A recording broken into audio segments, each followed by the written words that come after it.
You are listening to the Shared Security Podcast with Tom Eston and Scott Wright, exploring the trust you put in people, apps, and technology.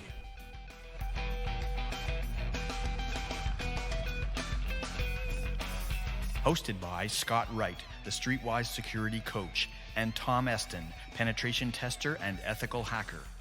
And sponsored by Security Perspectives, your source for tailored security awareness training and assessment solutions.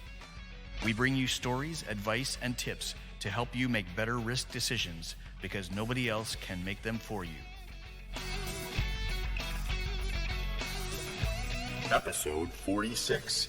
Is your doctor swapping pics of your enlarged spleen with his buddies?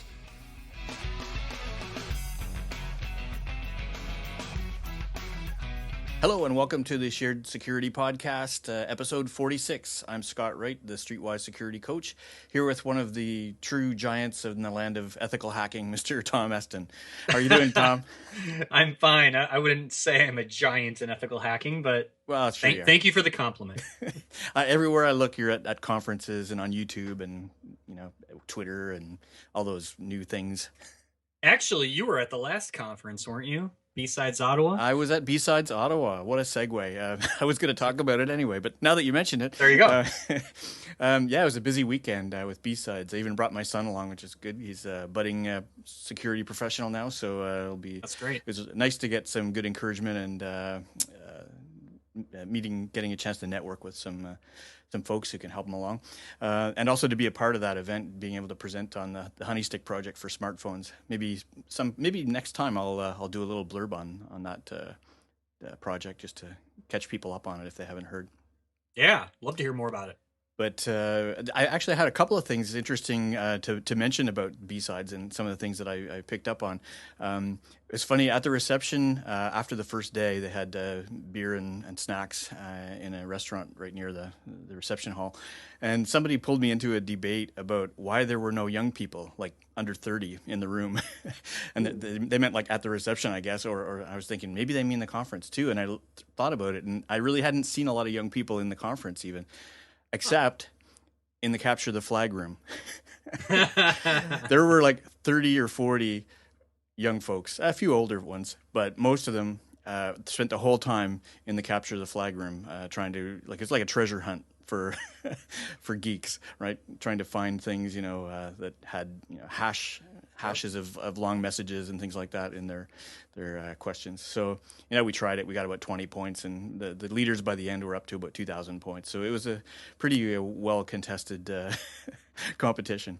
But it was just interesting that the younger demographic is all about the hands-on and the practical or the fun, and the rest of us old fogies were listening to the sessions. So I know, isn't it crazy? I used to be one of those people. I used to do the Capture the Flags and hack all night and participate in all that fun. And now look at that, I'm in management now. There right?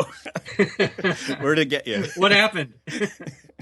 Another one that was interesting was a talk by one of my favorite people. It's the director of security at a local company here called Halogen Software, John Whittington and his accomplice, Maddie Pierce. They did a talk on their lessons learned from the trenches, and this company is growing really fast. They're an HR software company that does software as a service.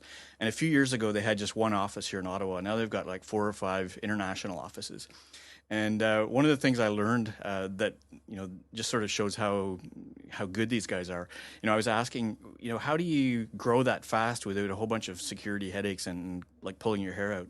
And the bottom line, their sort of secret sauce was they took control of the change management system and process in their organization. So you couldn't connect a foreign country's office to your network without their permission. So they just say no. I don't know enough about it, so it was kind of neat to see that as a sort of new lesson learned from these kind of very fast-moving companies. Wow, that is different. So anyway, all that to say, the B-Sides events I think are great if you can get to one. They have great local talent and good networking. So if your town doesn't have one, maybe you should set one up. I agree fully. There's one in Cleveland that's really good as well, that's held annually. And I think pretty much every major city I know in the United States has a B-Sides conference at some point during the year. Yep. So hopefully we'll see more of them. Yeah, for sure. Okay, so we have a story or two to talk about today. Yeah, we got a couple things. Hopefully, everyone's been following our Facebook page or Twitter page. We've been posting quite a bit in the last 2 weeks, and there's just been a lot going on, I think, in the privacy security area. It's been quite interesting. And we're going to kind of kick things off talking about Yelp for People, or the application is called Peeple. So this has been in the news a lot lately, so we'll explain what that is and kind of where that stands right now. But basically, it's an application that you can rate everybody that you meet and encounter. Yeah. What could possibly go wrong? What could go wrong? And what a concept. I wish I'd thought of it. Right. Well, you're not going to make much money off that concept. No, right I now, don't think apparently. so. Well, we'll see what happens. Yep. But, so, yeah, we'll talk about that. And we're going to explore a series of privacy videos from the newspaper The Guardian. Yeah, these are really good. They've released 2 of these so far, and we'll just touch on that, just a little bit, just to give you an overview of what the videos are, and we really recommend checking them out because they're really well done. Yep. And we have an anatomy of an enterprise social cyber attack. Yeah, we had mentioned doing more with ZeroFox. So that's the company, the social media protection company, if you will, security company, that has some interesting products, and they do a lot of good research. And I found this infographic that they had about social cyber attacks that I thought was interesting, and I think our audience would also find it very intriguing. Yep, that's great. And what else do we have? So then we'll kind of get into healthcare and some of the interesting Internet of Things and how that relates to the healthcare industry. Specifically, I want to talk about a talk that was at a security hacking conference called DerbyCon that's in Louisville, Kentucky. And some researchers released some information about MRI machines and other types of modern medical equipment being exposed to the internet, and what are some of the ramifications of that. It's kind of scary, especially, if we don't want to spook you if you have to go in for an operation and get some kind of pacemaker or something implanted in you. But yeah, you should be careful.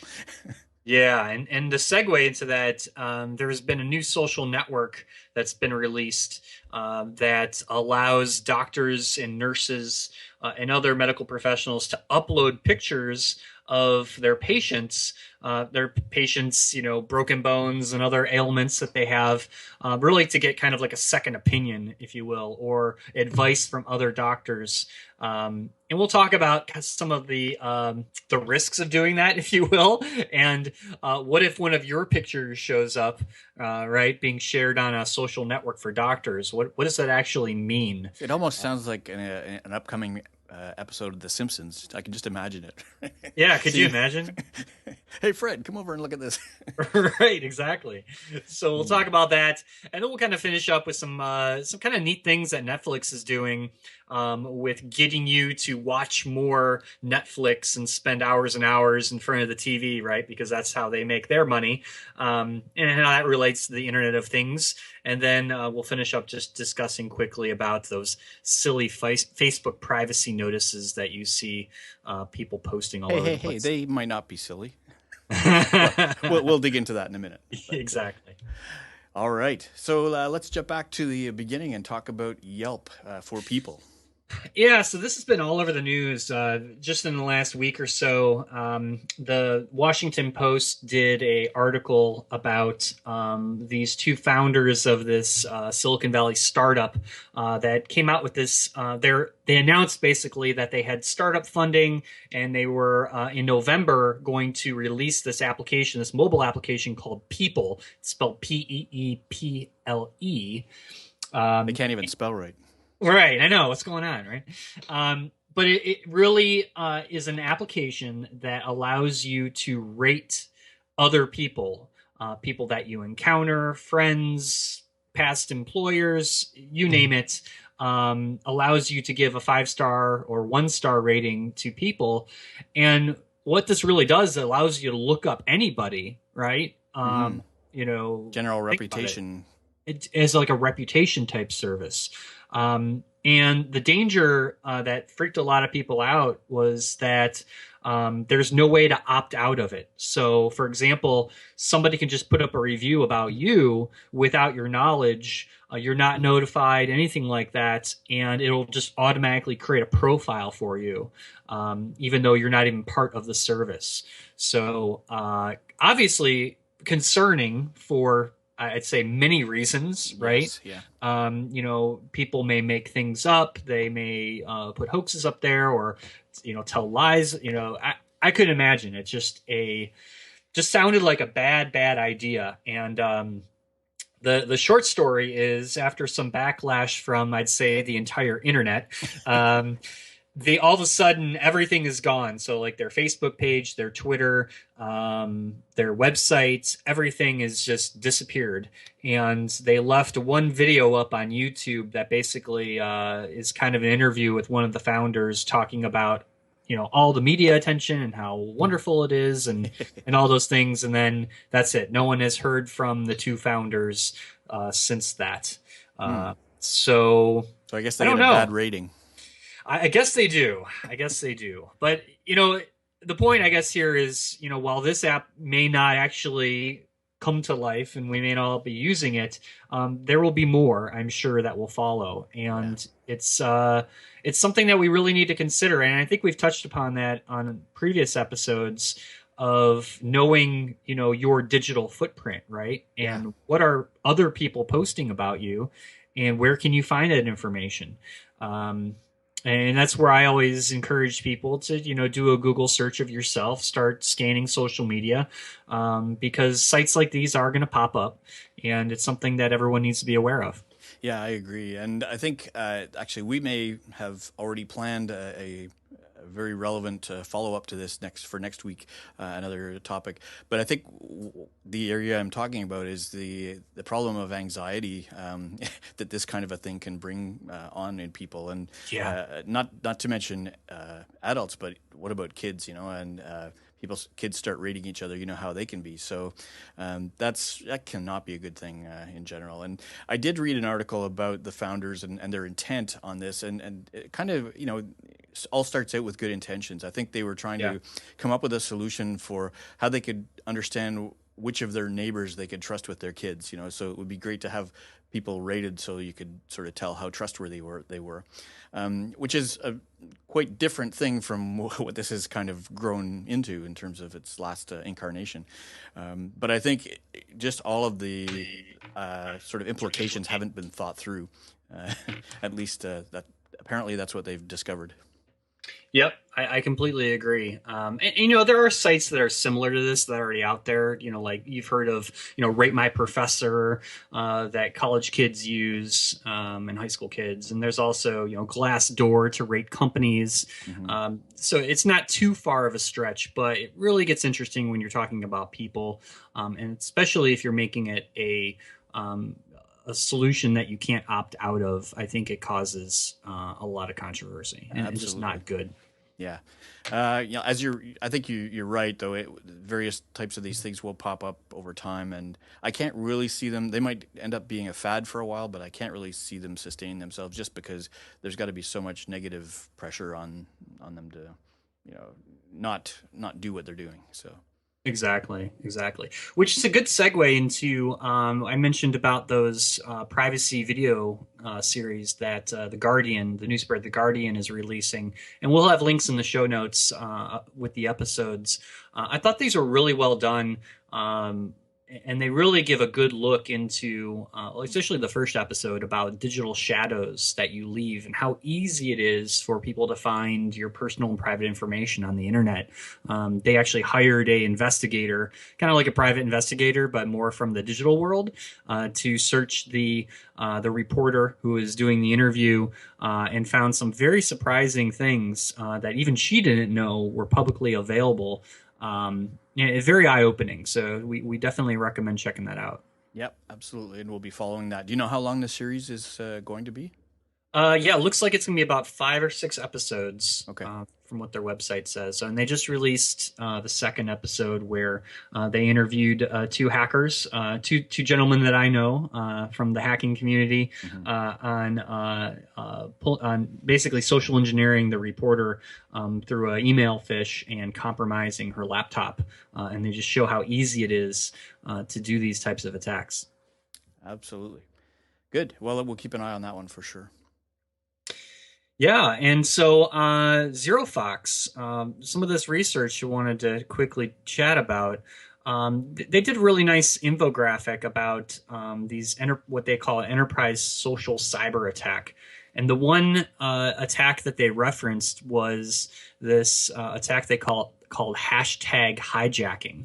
And I've heard about this in a few instances out in the wild, but I really liked how they broke things down, in a graphic format that's easy to understand.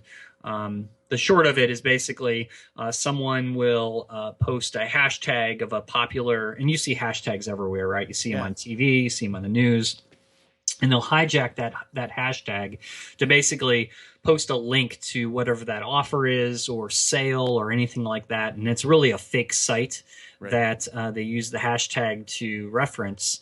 And when you click on the link, of course, it's a phishing site, takes your information.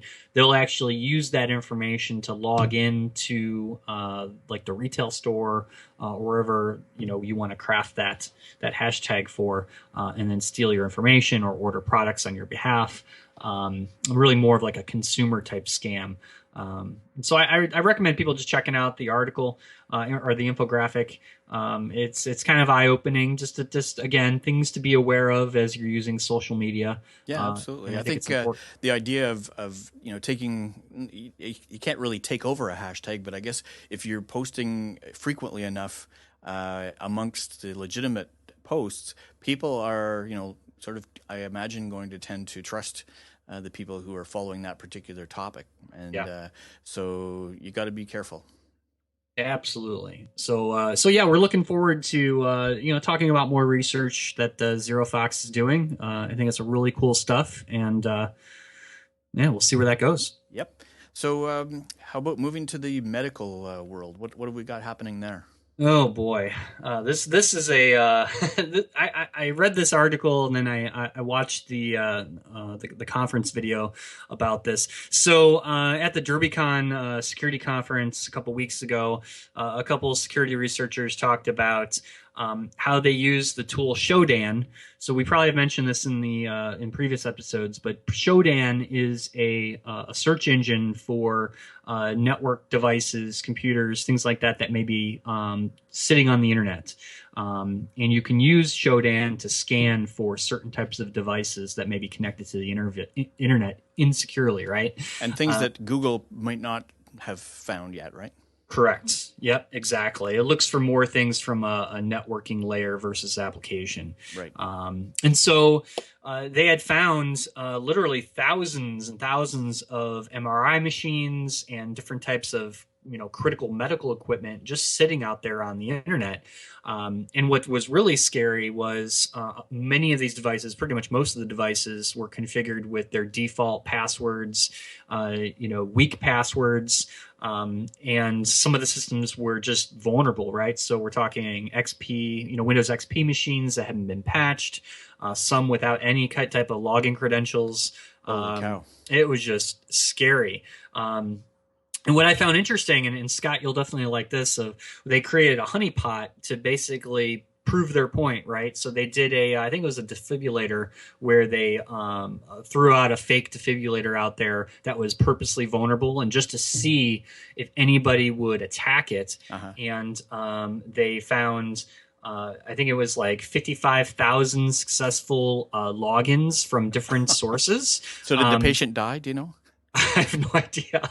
The fake patient? The fake right? patient. I would think after 55,000 attacks, probably one of them might have taken him out, right?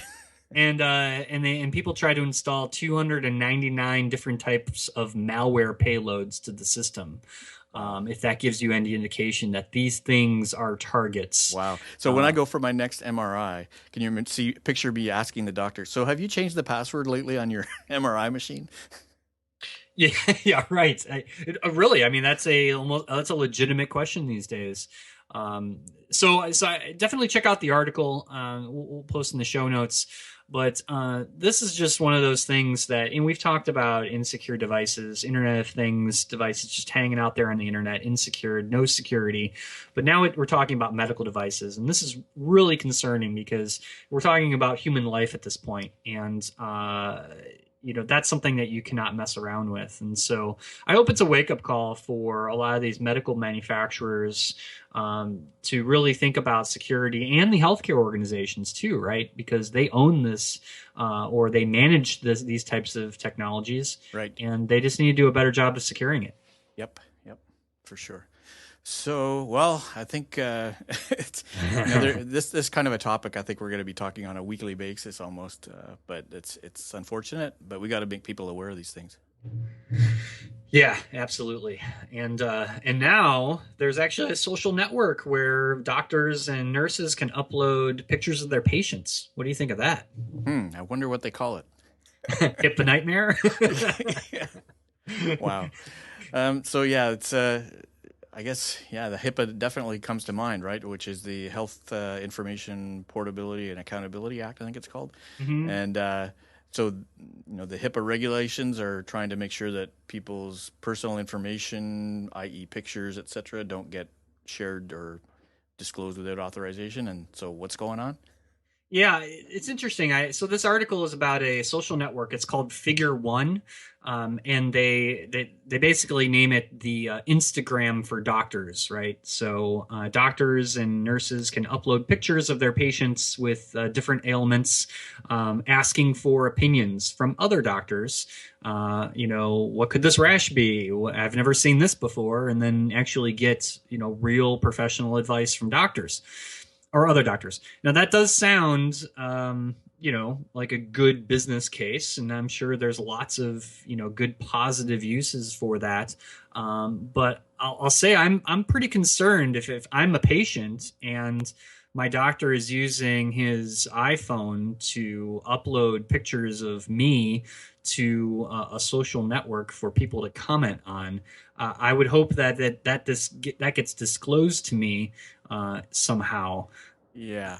I don't feel so good about that. No, you know what? And I think it's probably a natural progression. And the reason I say that is there was a time several years ago, I had a kidney stone, and the doctor who did I think it was a ultrasound or something like that, said, I just want to check with another doctor. So he sends it by email to another doctor. I go, what, wait a minute.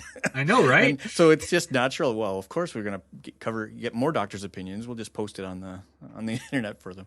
Of course, the funny thing will be the response from other doctors saying, oh, that's old news. I saw it in the... because your MRI was scanned and and the images were taken from that other last story we had. So it's just getting to be a mess, like all this stuff leaking out everywhere.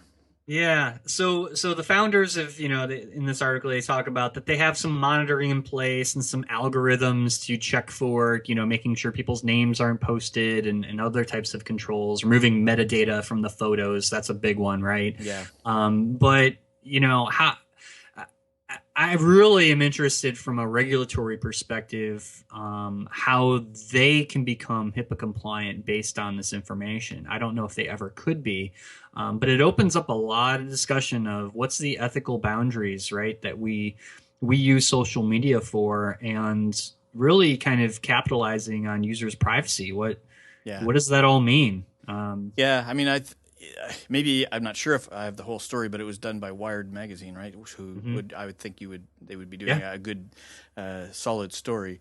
But I mean, there's got to be more secure ways for doctors to collaborate, sort of in a more official sort of manner. Yeah, we'll see. And then I found it interesting too that the founders really haven't found a way to make money yet because they're a startup, right? And so they have really no business plan on how to market this or make money, which is obviously the goal of all of a startup, right? So the plan of how to market it will definitely come before the plan for how to secure it, I'm sure. Well, right. I mean, do you start putting ads and for what? I don't know. It'll be interesting. We could have fun with that one. Yeah. So we'll see where that goes, and I'm going to keep a close eye on that just because I'm curious to know, how that evolves. And I'm waiting for lawsuits to happen. So. Yeah, that'll be a whole other podcast. It will be. Oh well. So the Internet of Things, is Netflix playing in that world now? Yeah. So this is a link one of my friends had shared with me. Netflix, they're a very innovative company. Just to state that, and I find it fascinating that they're encouraging people to kind of make their own Internet of Things device, so you can watch more Netflix. Right. So as they call it here on their site, turn on Netflix, dim the lights, kick back and relax, build your own switch, which will basically switch off your lights. It'll turn on Netflix, auto control things in your house, silence your phone, order you some Chinese takeout. You can pretty much program this little button. And there's a screenshot of it on the on their site. It's like a little wooden box that you build with literally a button. And you can buy different types of electronic parts, and they show you how to buy it, how to build it, and then how to program it to connect it up to I'm your sure. different Couldn't you device. just hack the Amazon? What was the button we talked about last week? Oh, the dash button. Dash button. Yeah, you could. You could do that. But it is interesting to me because here's a company that's capitalizing kind of on the maker, that type of subculture, right? That likes to build their own things, and just putting that out there publicly. I thought it was kind of neat, but again, it kind of gives you an idea of where we're going here, especially with something like Netflix. You think, I'm just watching movies and TV shows. How does that relate to the Internet of Things? Well, there's companies that are capitalizing on that, right? Yeah. I think it actually, I don't know how far this one will go. I think the whole world of universal remotes is sort of taking a big change these days to kind of control everything that is the Internet of Things. So your stereo, your lights, everything in the house will be controlled by one remote, basically, at some point. So yeah, this is a neat little gadget, but I don't know that it will be the end of the story. But it's interesting too. So they talk about like using this device to control your lights. And so have you seen those? They're called smart lights. They're the LED light bulbs that have they're connected to your wireless network, like and the then Philips you can. Hue, I think it is one of them. Yeah. Yep, exactly. You can buy those now, and then control your lighting through a device. So it's gonna be interesting to see where that goes. Yeah, for sure. So let's. I'm not sure if I'll want to turn my lights off. We'll see. I'll turn them off for you, Scott. Oh, okay, thanks, Tom. I'll give you a call. You can hack into my home network and turn them off for me. You're welcome. Oh well. So what do we have as our last story? Oh, those Facebook privacy notices. So I posted this because I love my friends, but some of my friends they're just not educated, right, on what you give Facebook in terms of their terms of service. And so this has been kind of going around Facebook for the last couple of weeks. People posting these privacy notices that say, Facebook is stealing my information, so I'm putting up this policy that says Facebook is not allowed to use my information, and it belongs to me, and you can't copy it, and all these other things. The problem is, and there's a link in the show notes to our friends over at Snopes, that this is really just a hoax, right? Because you agree to Facebook's terms of service when you sign up for a Facebook account. It's very clear. Of course, nobody reads those terms of service, as we've talked about in past episodes, and you really should. Because you might find it interesting of what they can use your information and your photos for. But the real, if you don't like that, the solution is to just delete your Facebook account and not use it. That's basically the end of the story. Yeah, that's right? Crazy. So I think I actually shared this one too, that because we had shared it off the sharedsecurity.net Facebook page and got a lot of likes and people sharing it. So I think other people are starting to see this too. But it is kind of sad. I mean, it's unfortunate that you do give up so much of the rights of your content when you sign up for these sites. But it's either take it or leave it, right? Yeah, exactly. It's kind of the price you pay for, again, a free service. And these things don't necessarily have to be free either. I mean, we've seen that with Spotify that we talked about in the last episode. Even if you're paying $12 a month for a service, there are terms to that, and you agree to those terms, no matter what that is, if you want to use the service. So just something for everybody to think about.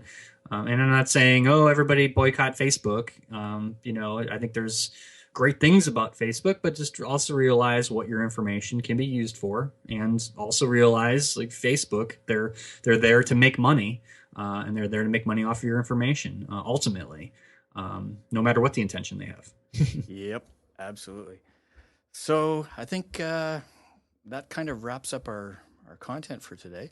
I think we also should mention again that we have the new Facebook page and new website that people should check out. One feature we've added, I think maybe since our last podcast, is that you can now sign up on our email newsletter list, so that if podcasts and feeds aren't your thing, you can actually now be notified every time we publish a podcast. We'll send out an email to people with a link to the page where you can listen to it, and you can also see our notes. Exactly. And I will say, we are so close to 1,000 likes on our Facebook page. Yeah, we're at please, 975 likes. So give generously. Yeah, please tell your friends, and please like us on Facebook. It'd be cool to get to 1,000. So, although I kind of am suspicious, because we had like 965 likes sometime a week or two ago, and I looked at it, and I'm sure I saw like 20 likes on our page, and I went back and it was still 965, and I'm going, how are they counting this stuff? But I don't know. Hey, trust the Facebook algorithms, okay? Okay, yeah, I guess we don't question. That's not our right. That's right.